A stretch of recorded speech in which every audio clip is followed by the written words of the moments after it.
кылмышка шектүү деген киши, жетекчилер, кызматкерлер кармалмайынча Кыргыз Республикасындагы жарандардын сотторго же болбосо мамлекеттик бийликке болгон ишеними жаралбайт.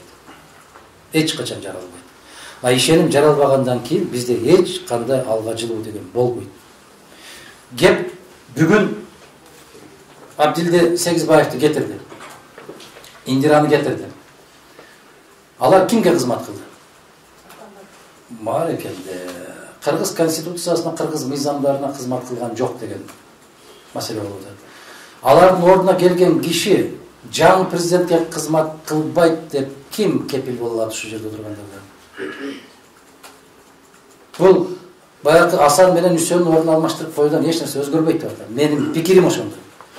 А эгер азыр өзүнүн баш прокурорун коюп, өзүнүн баягы коопсуздук кызматынын жетекчисин коюп алып, эми мени менен күрөшөм дегендерди мен көрсөтөм деген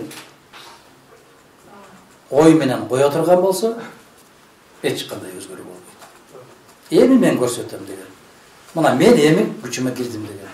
Эгерде башта Кыргызстанда этеги жаман жерден жыртылып, репутациясы, анын кадыр баркына шек келген азамат жигиттерди же кыздарды алардын ордуна коюп алган болсо, анда мамлекеттүүлүк деген жок болуп кетет деген коркунучум бар. Туугандар, биз ушуну эске алышыбыз керек. Качанга чейин деген сөз баштап пайда болот. Эми үчүн сен тиги Сегизбаевга караганда бул тазабы деген суроо пайда болот.